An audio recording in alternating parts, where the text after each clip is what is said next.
ó dojú ẹ̀ ọ̀rọ̀ Verydarkblackman àti Pastor Jeremiah gbọ̀nà míì yọ.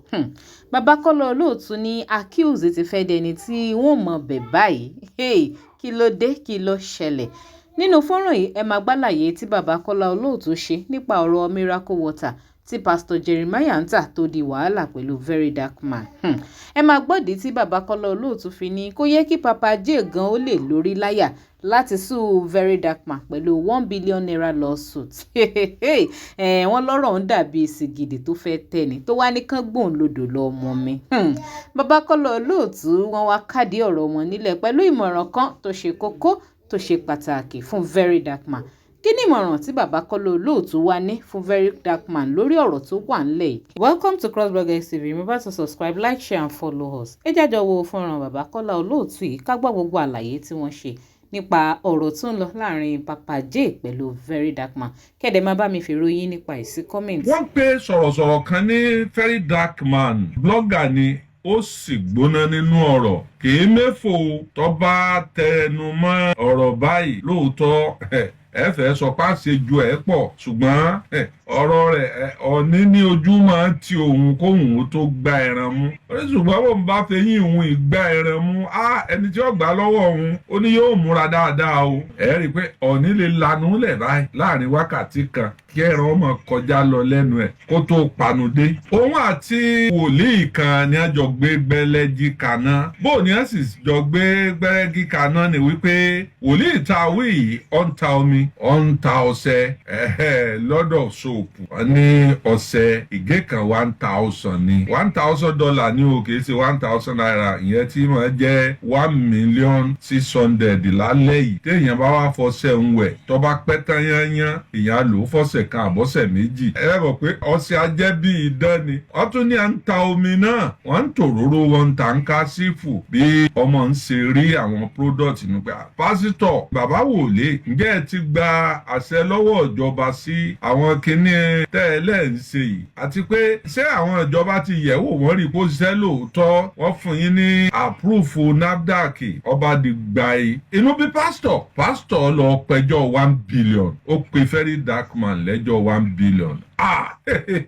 Akáyín ọ jẹ̀gẹ̀dẹ̀ ó ní kí à ń hátẹ́lẹ̀ Verydarkblackman ọba ara wọn kan lọ ó ní kí wọ́n lọ rèé ra product ọkùnrin yìí wá. Wọ́n ra gbogbo product ẹ̀ ó kó lọ sàbújá nílé àwọn tí wọ́n nípèníjà ojú nípèníjà etí tó jẹ́ wípé odi wà ń bẹ̀ afọ́jú wà ń bẹ̀ àrọ́ wà ń bẹ̀ òun ọ̀dàn mírèkù wo ńgbà sọ wípé omi ìbí ẹ bá ti mú létí wọn là ńgbà tí ń lọ ọ̀rá ráìsì bí àpò 10 lọ́wọ́ ọlọ kó fún wọn ẹgbà wọn ó sì débẹ̀ ọba sẹ́ríkì wọn sọ̀rọ̀ pé ẹ lẹ́ o ẹ dákun o ẹ̀yin ọkùnrin kan ló lóun ń ṣe mírèkù o afẹ́ fi dá àwọn èèyàn wò bọ́lọ̀ ń bá ṣe kójú àwọn èèyàn là bí kálukú ṣe ń jáde nu pé èmi ní ẹ̀yẹ̀wò èmi ní ẹ̀dáwò èmi ní ẹ̀dáwò ọ̀sàfìdáyàn bíi mélòó wò lọ́ba di gba yìí ó rìkọ́ọ̀dù ẹ̀ lẹ̀ ó mú lọ́wọ́ pé àìbá àmọ́ ó lè dọ̀rọ̀ ilé ẹjọ́ lóòótọ́ kóun rí tóun ó fi ṣe ẹ̀rí nílé ẹjọ́ pé ẹ́fídẹ́ǹsì tòun ní. Ṣùgbọ́n bí ọ̀rọ̀ ń ṣe wá ń lọ àwọn èèyàn ti ń jáde lọ́tún lósì pé bàbá wòlíì ẹ̀rú ọ̀rọ̀ yìí dáadáa torí ibi tọ́mọ yìí ń gbé yín lọ ibi tí ó lágbára díẹ̀ ni o kọ́mọ jẹ́ wípé ibi tí ó gbé yín lọ apá yín ò ní ká o. Bá a ṣàṣe gbọ́ wọn ní wòlíì kọ̀wé padà ọ sọ fún Verydarkblackman wípé mo foríjìn ọ́ o bíi ti Jésù olùgbàlà tí mò ń foríjìn àwọn ọmọlẹ́yìn rẹ̀ mọ́ ṣe bẹ́ẹ̀ mọ́ lọ lájú àtàláfíà wọ́n withdraw ẹjọ́ ń kóòtù kó o sì mọ́ dẹ́sẹ̀ mọ́ nìyẹn bá ní ẹgbẹ́ tí mo máa jẹ dé lónìí ìwé tó ń rí yìí tó bá jẹ́ lóòótọ́ ni òun ọ̀gbà pé lóòótọ́ nítorí wọn ò tí ì bá lọ́ọ̀yà òun sọ bọ́ bá jẹ́ pé lóòótọ́ ni òun ó tó kanta òun ọ̀gángan wà á pè wọ́n lẹ́jọ́ torí wọ́n ti fóun ní depression òun sì náwó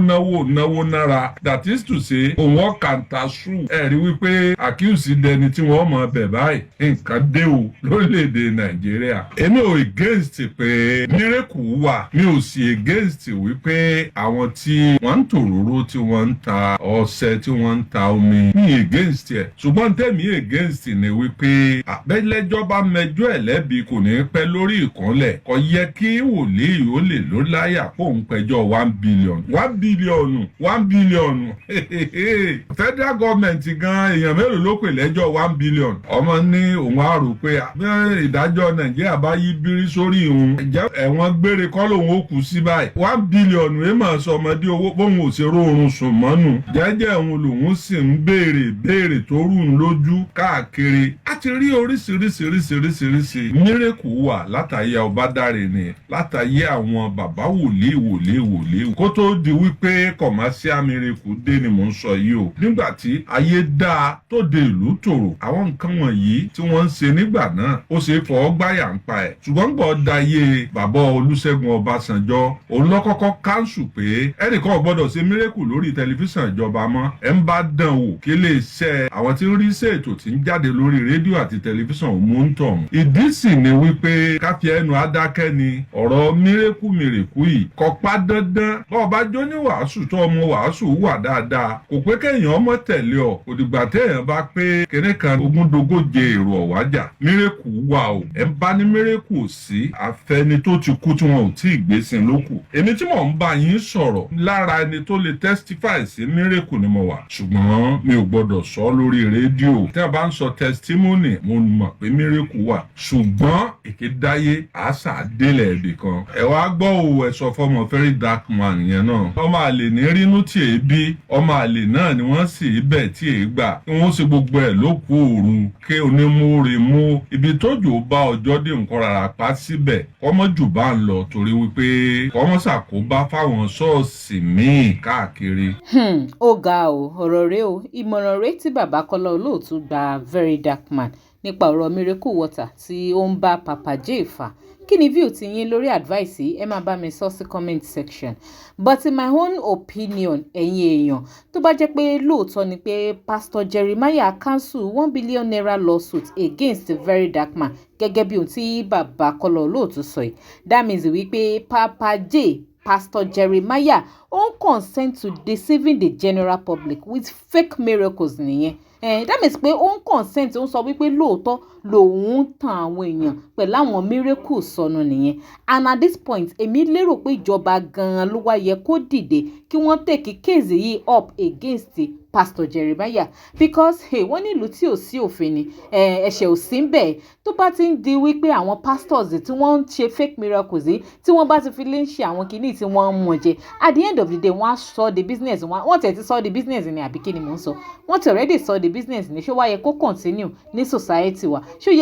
ìwà tó dáa tó yẹ kí wọ́n máa encourage ni at this point èmi fi pé ìjọba gan-an ló yẹ kí wọ́n take matter yìí up against Pastor Jeremiah kí ló opinion ti yẹn máa bá mi jù sí comment section and please don't forget to subscribe like share and follow us thanks for watching.